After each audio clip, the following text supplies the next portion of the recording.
Tentu saja setiap inovasi itu pasti menimbulkan pro dan kontra.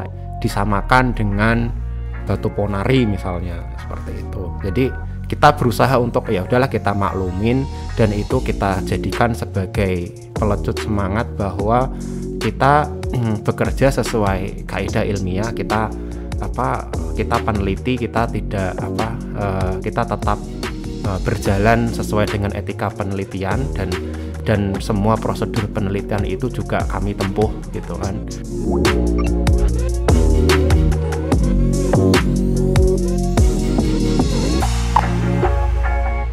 Halo kawan UGM Podcast kembali hadir untuk kawan UGM semuanya. Di hari ini edisi yang pertama di tahun 2021, sangat istimewa ya. Kita akan membahas yang sedang banyak dibincangkan di berbagai media. Ini inovasi teknologi yang berkaitan dengan penanggulangan COVID-19 di Indonesia dan juga dunia ya. Ada dari UGM, inovasi Genos. Kita akan membahas kupas tuntas di sini bersama narasumber. Beliau adalah juru bicara tim Genos C19 yang juga bagian dari tim inventor. Selamat pagi, Dr. Muhammad Saifuddin Hakim MSc PhD yang biasa dipanggil Dr. Hakim. Selamat pagi Dr. Hakim. Oke, Dok, kita akan membicarakan tentang Genos C19 ini ya. Dari mana ide pembuatan Genos berawal? Itu dan siapa yang pertama kali mencetuskan ide ini? Ya. Jadi kalau ide itu bukan yang murni dari kami ya, karena teknologi pengendus elektronik itu di kedokteran sudah dikenal cukup lama untuk untuk mendeteksi adanya infeksi virus maupun kondisi-kondisi penyakit yang lain, misalnya kanker paru atau yang lainnya juga. Nah, di awal pandemi itu inisiator utamanya adalah Prof. Kuat ya dan Dr. Dian, ini duo maut ya sekarang yang memang berperan utama dari sejak awal pengembangan Genos ini. Di awal pandemi sebetulnya sensor atau hidung elektronik ini adalah kita kembangkan untuk kondisi penyakit yang lain, misalnya untuk TBC ya, tuberkulosis, salah satu infeksi paru juga yang masih banyak kejadiannya di Indonesia, dan juga untuk misalnya untuk deteksi penggunaan narkoba. Nah, hanya memang di awal pandemi COVID beberapa riset tersebut kan agak sulit untuk kita jalankan ya, karena tentu saja rumah sakit itu sangat sibuk dan sangat penuh dengan pelayanan COVID, sehingga waktu itu kita switch idenya. Oke, kita ada prototipe untuk hidung elektronik, kita coba untuk mengembangkan untuk deteksi COVID-19, sehingga saat itu prototipe Genos yang awal sekali kita taruh di ruang isolasi Rumah Sakit Bayangkara, karena kebetulan Dr. Dian adalah ketua Satgas COVID di Rumah Sakit Bayangkara, dan juga kita akhirnya juga memiliki kesempatan untuk menempatkan juga di rumah sakit lapangan khusus COVID Bambang Lipuro di Bantul ya. Nah, dari situlah dari bulan April sampai bulan sekitar Mei Juni itu kita melatih ya mesin ini ya untuk mendeteksi COVID-19. Ya. Jadi ada Dr. Dian juga ya. Itu kemudian membentuk sebuah tim gitu ya. Itu siapa saja dokter? Dari fakultas mana saja? Ya, jadi ketika ide awalnya Dr. Dian dan Prof. Kuat, kemudian Dr. Dian menghubungi saya ya, karena saya ada di tim laboratorium COVID FK KMK UGM ya, karena untuk melatih ini kan butuh untuk pembanding, dan pembandingnya adalah standar ya, swab hidung, swab PCR. Kemudian Dr. Dian menghubungin saya, oke, kita bentuk tim. Kemudian Prof. Kuat sendiri juga ada Dr. Ahmad ya, yang juga sangat ahli dalam bidang sensor artificial intelligence ya. Kemudian itu dari Fakultas MIPA ya, jurusan fisika. kemudian kita expand lagi timnya karena di FKKMK juga kebetulan kita punya Dr. Antonia Morita dan beliau belum lama menyelesaikan studi S3-nya atau PhD-nya di University of Groningen di Belanda, dan disertasi beliau itu adalah untuk sensor elektronik pengendus TBC ya, dan beliau melakukan studi di sana ya untuk disertasi S3-nya ya. Kita juga ada Dr.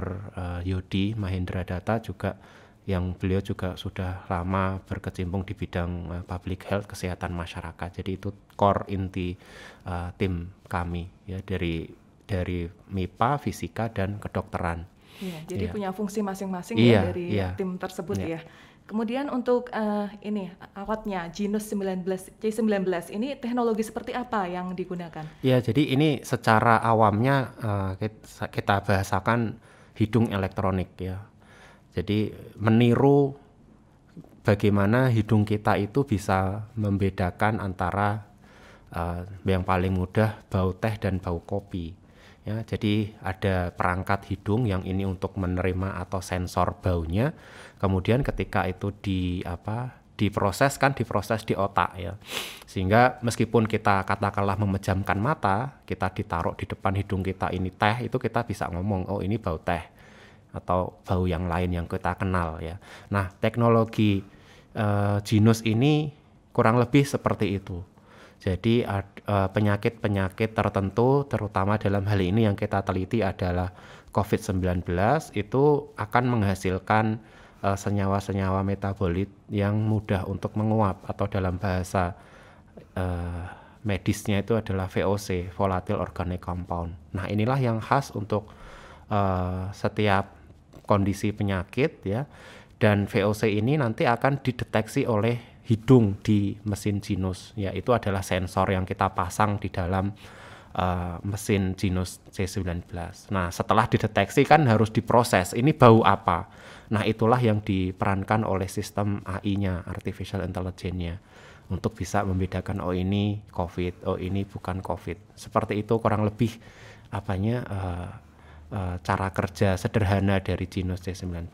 Oke. Untuk proses tahapannya sendiri untuk pembuatan Genus ini, mungkin terdapat tantangan yang mungkin paling menarik yang bisa diceritakan. Ya, jadi sebetulnya kemarin saat kebetulan kan hari Senin ya, 1 Maret itu kan ada pelepasan ya untuk 2021 unit Genus. Waktu itu juga saya refleksi ya dengan Dr. Dian. Kita dulu awal-awal itu penelitian ya seperti kita penelitian pada umumnya, dapat hibah kemudian kita meneliti ya sudah gitu. Nggak pernah kita berpikir bahwa ini akan meluas ya, akan dikenal banyak orang ya, sehingga sampai beberapa lintas kementerian itu juga tertarik ya untuk lebih banyak bantuan ya, kementerian, lembaga gitu. Jadi tantangan utamanya adalah menyeimbangkan antara kita melakukan proses penelitian yang tetap standar sesuai dengan kaidah ilmiah,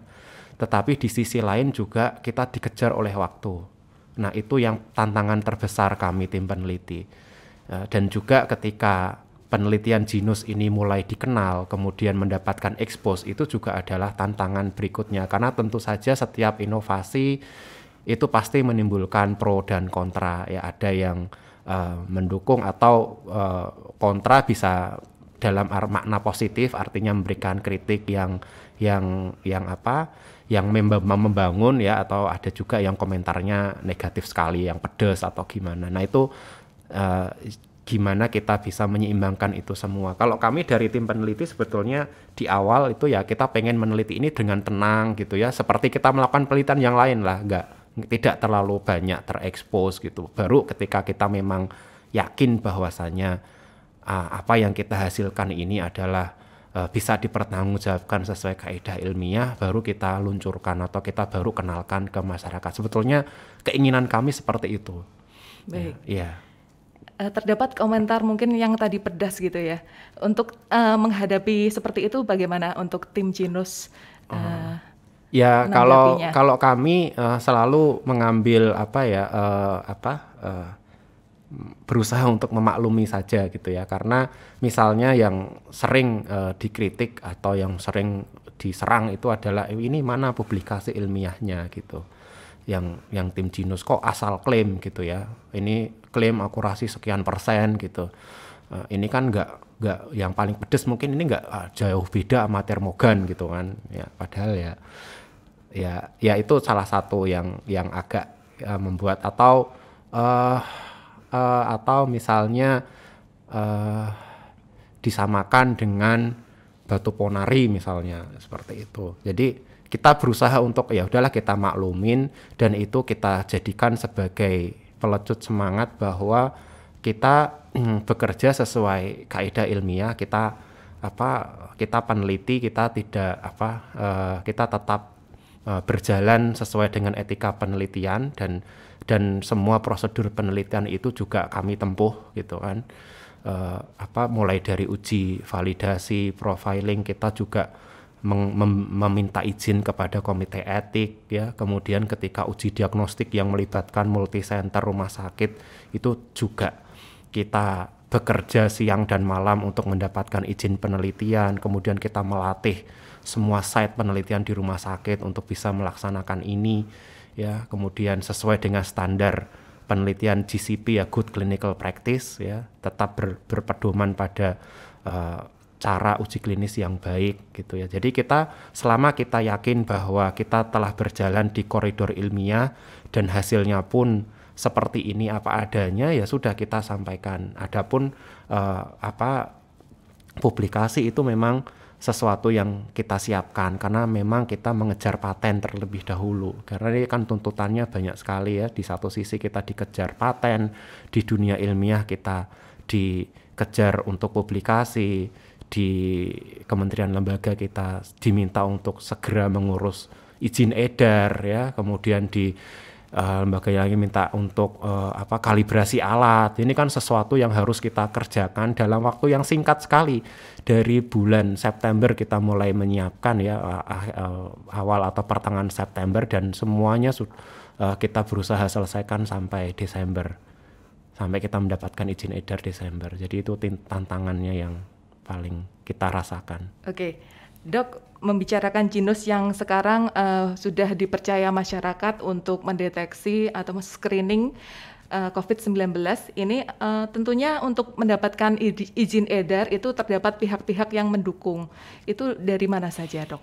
Ya, untuk pihak eksternal ya di luar UGM ya, itu salah satu yang mendukung adalah dari Badan Intelijen Negara ya. Saya waktu itu sekitar akhir-akhir Juli mungkin ya, setelah kita menyelesaikan uji profiling itu juga kita diminta untuk presentasi via Zoom ya, untuk ke Badan Intelijen Negara. Dan di luar dugaan juga waktu itu di awal Agustus ya, Sekretaris Utama BIN juga langsung meluncur ke UGM ya, waktu itu langsung untuk ingin melihat perkembangan penelitian tentang Genus ya.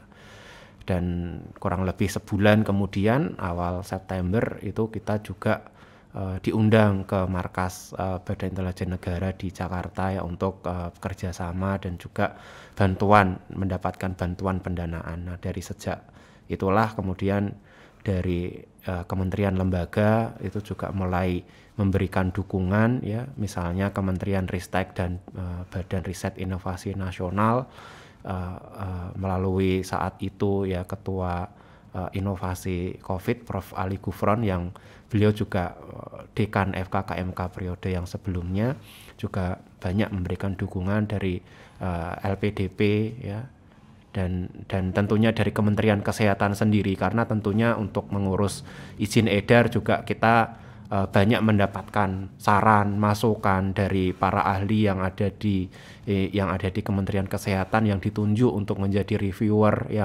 yang mengkritisi kami ya, untuk menyempurnakan ya calon Genus tadi, sehingga dari beberapa kali pertemuan kemudian kita memperbaiki ya, sampai akhirnya sesuai dengan apa yang diinginkan oleh Kementerian Kesehatan sampai mendapatkan izin edar. Jadi semua pihak tersebut ya, dalam kesempatan ini kami ucapkan terima kasih atas dukungan dan support ya sampai kita sampai terwujudnya Jinos C19.